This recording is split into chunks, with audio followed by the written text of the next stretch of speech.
Hello दोस्तों, आप सभी का हमारे यूट्यूब चैनल पर स्वागत है। हम कक्षा 12वीं के इतिहास को पढ़ रहे थे, जिसका हमने अध्याय फर्स्ट पढ़ लिया और अध्याय जो सेकंड है उसका भी हमने पार्ट फर्स्ट पढ़ लिया। ठीक है, तो ये जो वीडियो है ये अध्याय सेकंड का पार्ट सेकंड है। ठीक है, तो ये जो अध्याय है सेकंड, ये 15 नंबर का अध्याय है। एग्जाम में इससे 15 नंबर के सवाल आएंगे। ठीक है, और अगर आप इस अध्याय तथा हमारे यूट्यूब चैनल पर उपलब्ध सभी वीडियो की पीडीएफ पाना चाहते हो तो आप हमारे टेलीग्राम चैनल को ज्वाइन कीजिए, जिसकी लिंक आपको डिस्क्रिप्शन में मिल जाएंगी। ठीक है, तो दोस्तों चलिए आज का वीडियो स्टार्ट करते हैं। तो अभी तक आपने हमारे चैनल को सब्सक्राइब नहीं किया है तो जल्दी से जल्दी सब्सक्राइब कर ले, ताकि आपको हमारे चैनल पर उपलब्ध आने वाले सभी वीडियो की जानकारी सबसे पहले मिल सके। तो दोस्तों स्टार्ट करते हैं। सबसे पहले है केंद्रीय प्रशासन। तो केंद्रीय प्रशासन का जो प्रमुख होता था वह राजा होता था। ठीक है, राजा शासन प्रणाली का केंद्र बिंदु था। ठीक है, राजा जो शासन प्रणाली का सबसे प्रमुख था, सर्वा राजा होता था। ठीक है, महत्वपूर्ण एवं नीति संबंधित निर्णय राजा स्वयं लेता था। व्यवस्थापिका, न्यायपालिका व कार्यपालिका की समस्त शक्तियाँ उसमें निहित थी। ठीक है, यानी कि राजा व्यवस्थापिका से संबंधित भी निर्णय ले सकता था तथा न्यायपालिका और कार्यपालिका के भी निर्णय स्वयं ले सकता था। ठीक है, आगे है मंत्री परिषद। राजा को परामर्श देने के लिए मंत्री परिषद थी, जिनकी नियुक्ति वंश व योग्यता के आधार पर राजा करता था। ठीक है, तो मंत्री परिषद के जो सदस्य होते थे उनकी नियुक्ति राजा स्वयं करता था। अंतिम निर्णय का अधिकार राजा का था, यानी कि राजा ने अगर जो निर्णय ले लिया वह अंतिम निर्णय है, उसमें किसी भी प्रकार का बदलाव कोई भी राजा के अलावा नहीं कर सकता। ठीक है, एक आंतरिक परिषद होती थी। ठीक है, यहाँ पर परिषद है, एक आंतरिक परिषद होती थी जिसे मंत्रिज्ञ कहा जाता था, जिसके 3-4 सदस्य होते थे। महत्वपूर्ण विषयों पर राजा मंत्रियों से परामर्श करता था। ठीक है, आगे अधिकारी, जो प्रमुख अधिकारी है शीर्षक राज्य अधिकारी, जो संख्या में 18 थे, इन्हें तीर्थ कहा जाता था। ठीक है, तो सबसे ऊपर वाले शीर्ष के अधिकारी थे, उनकी संख्या 18 थी, जिसे तीर्थ कहा जाता था। ठीक है, वे केंद्रीय विभागों का कार्यभार देखते थे, जिनमें कोषाध्यक्ष, कर्मांतिक, समाहर्ता, पुरोहित एवं सेनापति प्रमुख थे। इसके अतिरिक्त अर्थशास्त्र में, अर्थशास्त्र वही जो कौटिल्य की पुस्तक है, में 27 अध्यक्षों का उल्लेख मिलता है। ठीक है, जो राज्य की आर्थिक गतिविधियों का नियमन करते थे। वे कृषि, व्यापार, वाणिज्य, बाट माप, कताई, बुनाई, खान, वनों आदि का नियमन एवं नियंत्रण करते थे। ठीक है, आगे है नगर प्रबंध। नगर प्रबंध हेतु 5-5 सदस्यों की 6 समितियाँ होती थी। ठीक है, तो 6 समितियाँ थी जिसमें 5-5 सदस्य होते थे, जो विभिन्न कार्यों, उद्योग एवं शिल्प, विदेशियों, जनगणना, वाणिज्य, व्यापार, निर्मित वस्तुओं की देखभाल, बिक्री कर आदि के नियमन, विपणन एवं रख रखाव का कार्य करती थी। अर्थशास्त्र के अनुसार जो नागरिक, यानी कि जो नगर प्रशासन का अध्यक्ष गोपद था, स्थानिक उसके जो सायर्थार्थ कर्मचारी थे। ठीक है, आगे फिर सेना। सैन्य विभाग का सबसे बड़ा अधिकारी सेनापति होता था।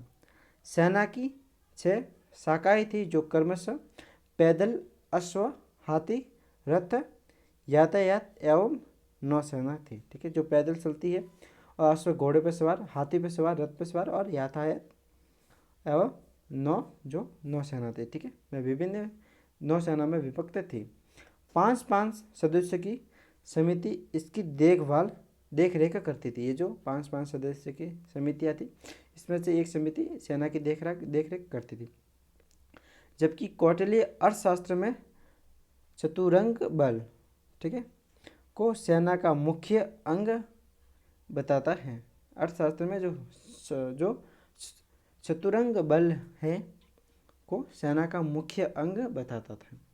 नायक युद्ध क्षेत्र में सेना का नेतृत्व करने वाला अधिकारी होता था। जो नायक होता था वह युद्ध क्षेत्र में सेना का जो नेतृत्व सबसे आगे नेतृत्व करता था वह नायक था। ठीक है, आगे बढ़ते हैं। दोस्तों अगर वीडियो आपके लिए हेल्पफुल हो तो वीडियो को लाइक ज़रूर करना। ठीक है, आगे है गुप्तचर व्यवस्था। प्रशासन तंत्र के साथ साथ गुप्तचर्या का भी विस्तृत जाल बिछाया गया था, जो मंत्रियों से लेकर आम जनता की गतिविधियों पर नजर रखते थे। गुप्तचरों को संस्था एवं संचार नाम से पुकारा जाता था। ठीक है। फिर न्याय, धर्म, व्यवहार, चरित्र एवं राज्य शासन न्याय संहिता के स्रोत थे। धर्मस्थीय एवं कटक शोधक न्यायालय क्रमशः दीवानी तथा फौजदारी मामले सुलझाते थे। न्यायपीठ पद्धति विद्यमान थी। राजा सर्वोच्च न्यायाधीश था। राजुक, न्यायवाहरिक आदि न्यायिक अधिकारी थे। संग्रहण एवं द्रोणमुख स्थानीय एवं जनपद स्तर के न्यायालय होते थे। तो ये न्यायालयों के प्रकार है, संग्रहण एवं द्रोणमुख। दंड व्यवस्था अत्यंत कठोर थी। अब है राजस्व प्रशासन। समाहर्ता राजस्व विभाग का प्रमुख अधिकारी था। ये जो विभाग था राजस्व, उसका जो प्रमुख अधिकारी था वह है समाहर्ता।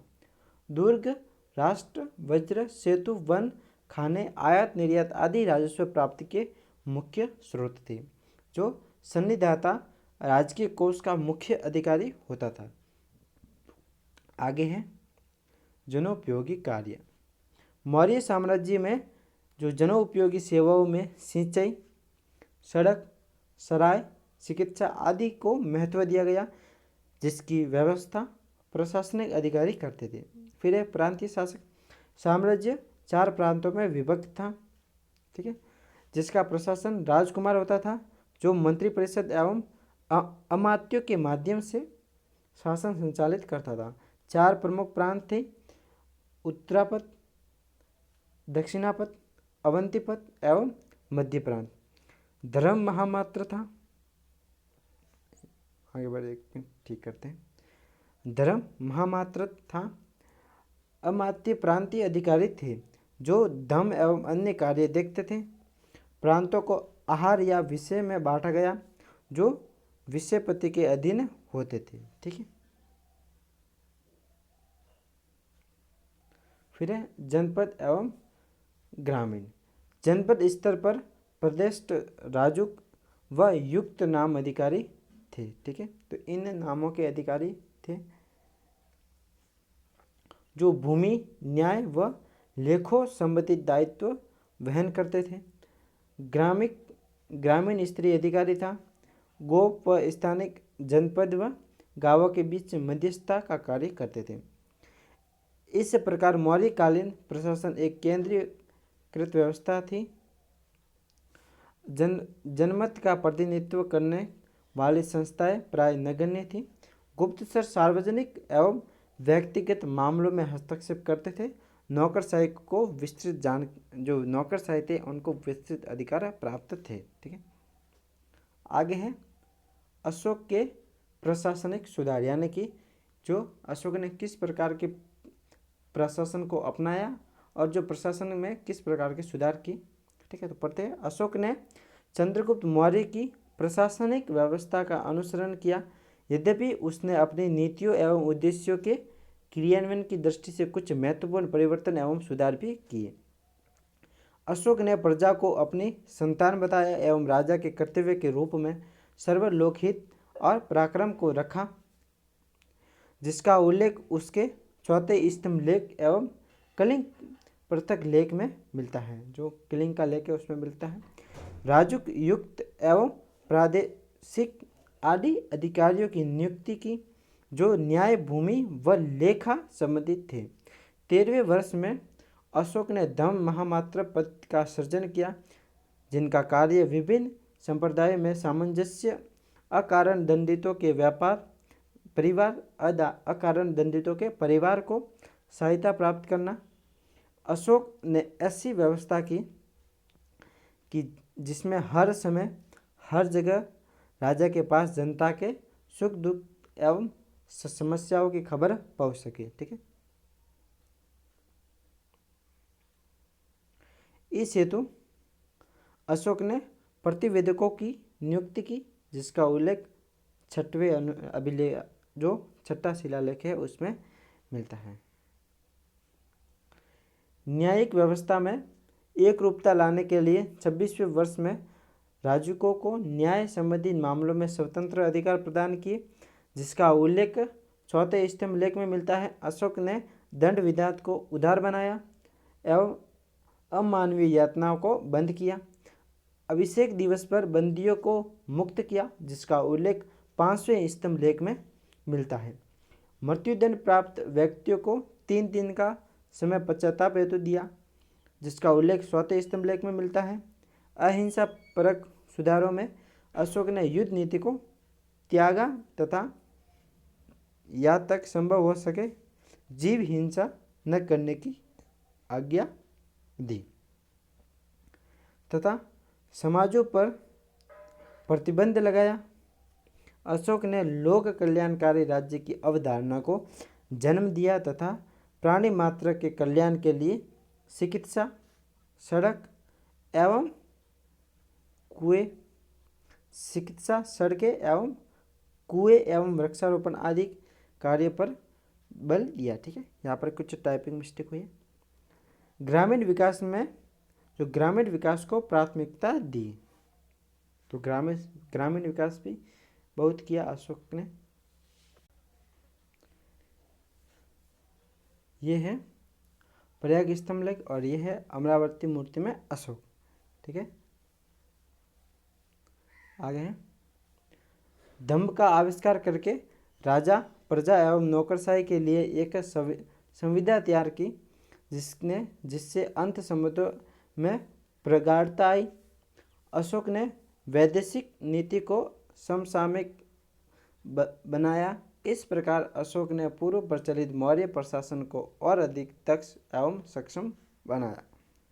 ठीक है दोस्तों, तो आज हमने जो मौर्य साम्राज्य था उसको पढ़ा। ठीक है, तो अगर आपको वीडियो पसंद आया है तो वीडियो को लाइक कीजिए और अपने दोस्तों के साथ वीडियो को शेयर कीजिए। और अगर अभी तक आपने हमारे चैनल को सब्सक्राइब नहीं किया है तो सब्सक्राइब कर ले, ताकि आपको हमारे सभी वीडियो की नोटिफिकेशन सबसे पहले पहुंच सके। ठीक है दोस्तों, धन्यवाद। आगे मिलते हैं एक अन्य वीडियो में। Thank you.